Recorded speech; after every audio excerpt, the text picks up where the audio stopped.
സങ്കീർത്തനങ്ങൾ 90-ാം അധ്യായം 1 മുതൽ 17 വരെയുള്ള വാക്യങ്ങൾ. കർത്താവേ, അങ്ങ് തലമുറ തലമുറയായി ഞങ്ങളുടെ ആശ്രയമായിരിക്കുന്നു. പർവ്വതങ്ങൾക്ക് രൂപം നൽകുന്നതിന് മുൻപ്, ഭൂമിയും ലോകവും അങ്ങ് നിർമ്മിക്കുന്നതിന് മുൻപ്, അനാദി മുതൽ അനന്തത വരെ അവിടുന്ന് ദൈവമാണ്.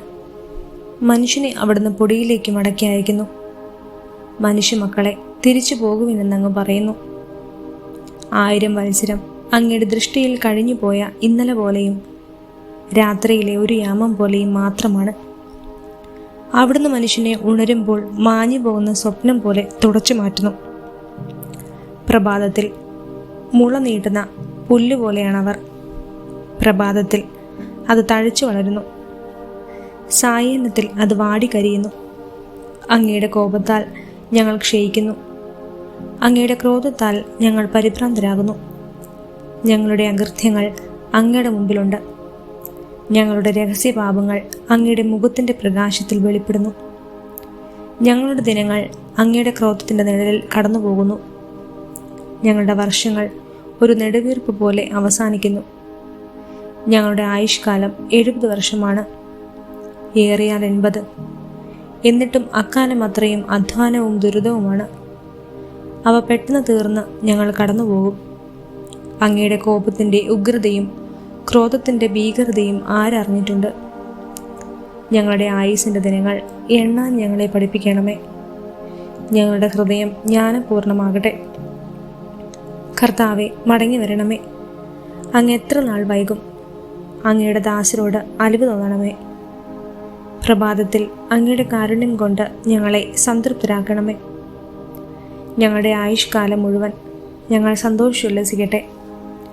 അവിടുന്ന് ഞങ്ങളെ പീഡിപ്പിച്ചിടത്തോളം ദിവസങ്ങളും ഞങ്ങൾ ദുരിതം അനുഭവിച്ചിടത്തോളം വർഷങ്ങളും സന്തോഷിക്കാൻ ഞങ്ങൾക്കിടയാകണമേ. അങ്ങയുടെ ദാസർക്ക് അങ്ങയുടെ പ്രവൃത്തിയും അവരുടെ മക്കൾക്ക് അങ്ങയുടെ മഹത്വവും വെളിപ്പെടുമാറാകട്ടെ. ഞങ്ങളുടെ ദൈവമായ കർത്താവിൻ്റെ കൃപ ഞങ്ങളുടെ മേലുണ്ടാകട്ടെ. ഞങ്ങളുടെ പ്രവൃത്തികളെ ഫലമണിയിക്കണമേ. ഞങ്ങളുടെ പ്രവൃത്തികളെ സുസ്ഥിരമാക്കണമേ. സങ്കീർത്തനങ്ങൾ 91-ാം അധ്യായം 1 മുതൽ 16 വരെയുള്ള വാക്യങ്ങൾ. അത്യുന്നതന്റെ സംരക്ഷണത്തിൽ വസിക്കുന്നവനും സർവശക്തന്റെ തണലിൽ കഴിയുന്നവനും കർത്താവിനോട് എൻ്റെ സങ്കേതവും എൻ്റെ കോട്ടയും ഞാൻ ആശ്രയിക്കുന്ന എൻ്റെ ദൈവവും എന്ന് പറയുന്നു. അവിടുന്ന് നിന്നെ വേടൻ്റെ കെണിയിൽ നിന്നും മാരകമായ മഹാമാരിയിൽ നിന്നും രക്ഷിക്കും. തൻ്റെ തൂവലുകൾ കൊണ്ട് അവിടുന്ന് നിന്നെ മറച്ചുകൊള്ളും. അവിടുത്തെ ചിറകുകളുടെ കീഴിൽ നിനക്ക് അഭയം ലഭിക്കും. അവിടുത്തെ വിശ്വസ്തത നിനക്ക് കവചവും പരിചയം ആയിരിക്കും. രാത്രിയിലെ ഭീകരതയും പകൽ പറക്കുന്ന അസ്ത്രത്തെയും നീ ഭയപ്പെടേണ്ട. ഇരുട്ടിൽ സഞ്ചരിക്കുന്ന മഹാമാരിയെയും നട്ടുച്ചയ്ക്ക് വരുന്ന വിനാശത്തെയും നീ പേടിക്കേണ്ട.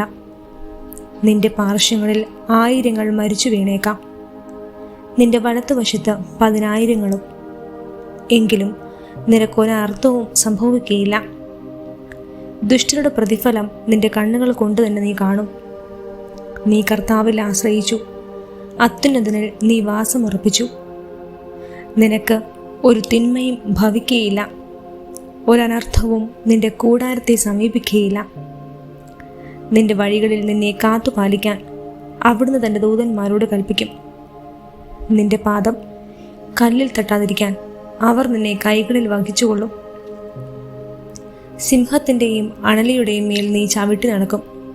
യുവസിംഹത്തെയും സർപ്പത്തെയും നീ ചവിട്ടി മെതിക്കും. അവൻ സ്നേഹത്തിൽ എന്നോട് ഒട്ടി നിൽക്കുന്നതിനാൽ ഞാൻ അവനെ രക്ഷിക്കും. അവൻ എൻ്റെ നാമം അറിയുന്നതുകൊണ്ട് ഞാൻ അവനെ സംരക്ഷിക്കും.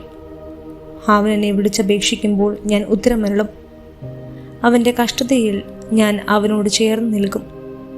ഞാൻ അവനെ മോചിപ്പിക്കുകയും മഹത്വപ്പെടുത്തുകയും ചെയ്യും. ദീർഘായുസ് നൽകി ഞാൻ അവനെ സംതൃപ്തനാക്കും. എൻ്റെ രക്ഷ ഞാൻ അവന് കാണിച്ചു കൊടുക്കും.